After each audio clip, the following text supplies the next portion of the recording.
દોસ્તો, એક જમાનો હતો જ્યારે ગામડામાં કોઈ તહેવાર આવતો એના પહેલાં જ ગામડાના લોકો ઉત્સાહ અને ઉમંગથી હોશે હોશે તહેવાર ઉજવતા.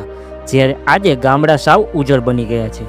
હાલ નવરાત્રિનો તહેવાર ચાલી રહ્યો છે અને આજથી 15 વર્ષ પહેલાંની વાત કરું તો નવરાત્રિના તહેવાર પર મારા ગામમાં ગરબી રમવા માટેની બાળાઓના 3 ગ્રુપ થતા, જેમાં એક ગ્રુપમાં 16 છોકરીઓ હતી.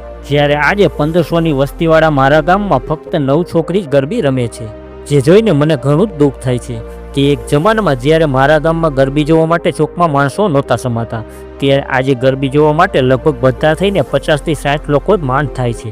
મને આજે પણ યાદ છે, આજથી 15 વર્ષ પહેલાં જ્યારે નવરાત્રિનો તહેવાર આવતો ત્યારે મારા ગામના ચોકને આખો રોશની અને ડેકોરેશનથી શણગારવામાં આવતો, જ્યારે આજે ખાલી માતાજીનો માંડવો કરીને જ ગરબી લેવામાં આવે છે. હવે ગામડામાં તહેવારનો પહેલાં જેવો ઉત્સાહ ઉમંગ બિલકુલ જોવા નથી મળતો.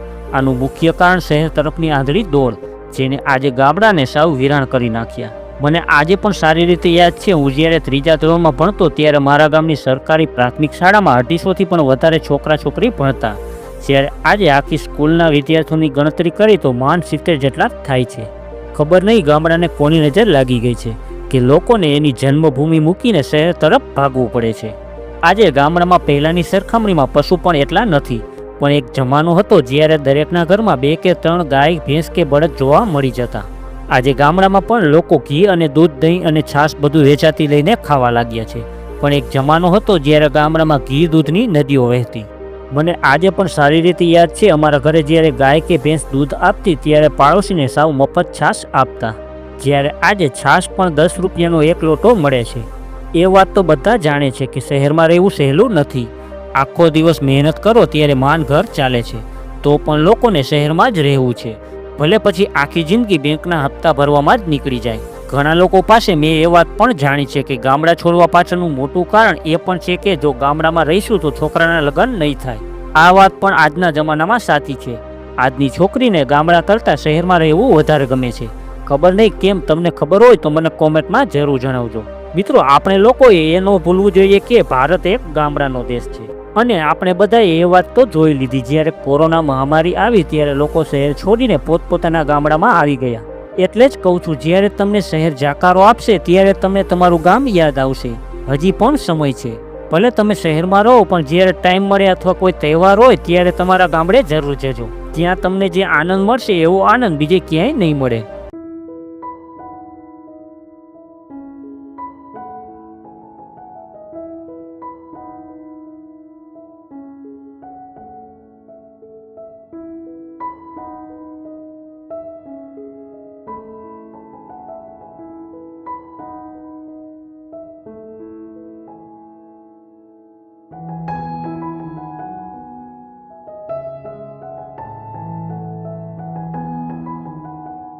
આજે મોટા ભાગે ગામડામાં મોટી ઉંમરના જ લોકો જોવા મળે છે.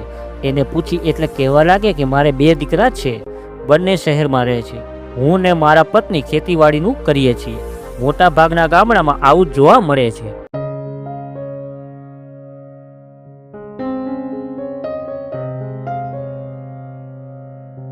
મિત્રો, એ જૂના દિવસો યાદ કરીને આજે આંખમાં આંસુ આવી જાય છે. જ્યારે આજથી 15 વર્ષ પહેલાંના ગામડાના દ્રશ્યો અને જૂની વાતો યાદ આવે ત્યારે અંદરથી ખુશી અને આંખો નમ થઈ જાય છે.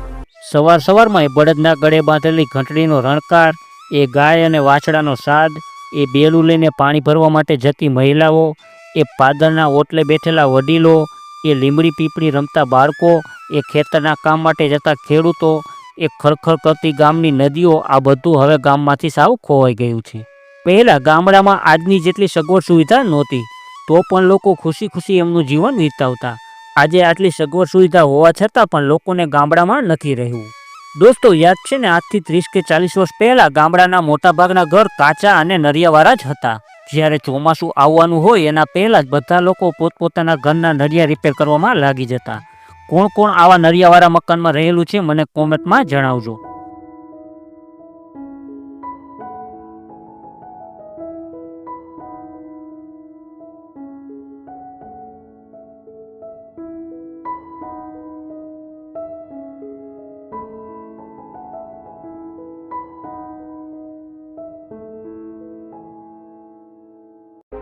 એ જમાનામાં ખેતીનું મોટાભાગનું કામ બળદ દ્વારા જ કરવામાં આવતું, જેમાં હળ હાંકવું, વાવણી કરવી, સાતી આંકવું અને તૈયાર થયેલા પાકને ઘર સુધી લાવવો, આ બધું કામ બળદથી જ થતું, જેની જગ્યા આજે ટ્રેક્ટરે લઈ લીધી.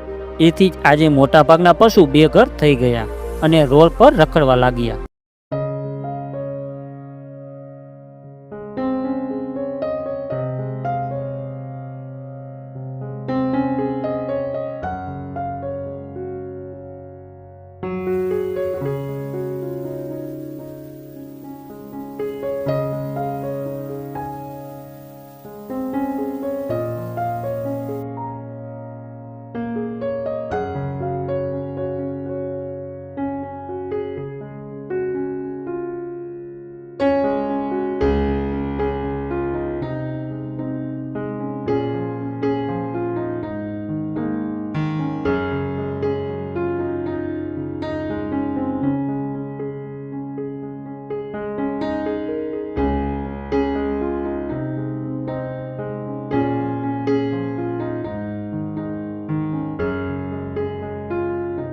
આજથી 20 વર્ષ પહેલા લોકોનો ખોરાક પણ શુદ્ધ અને પૌષ્ટિક હતો.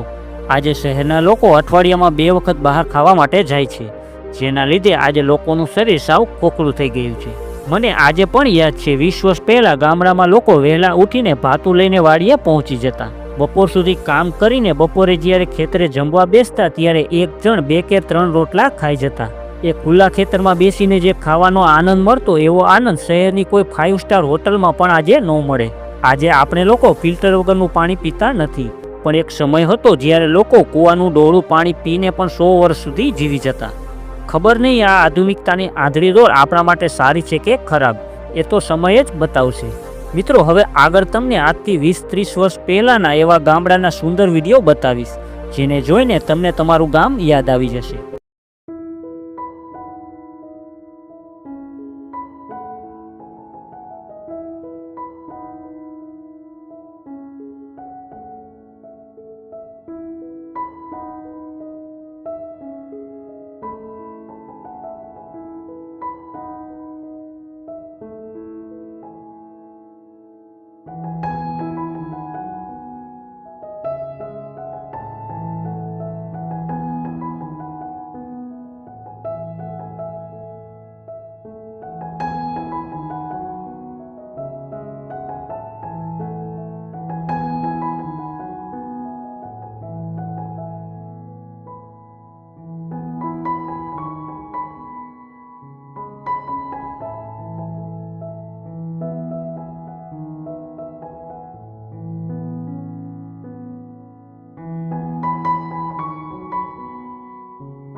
તો મિત્રો, આ વિડીયોમાં બસ આટલું જ.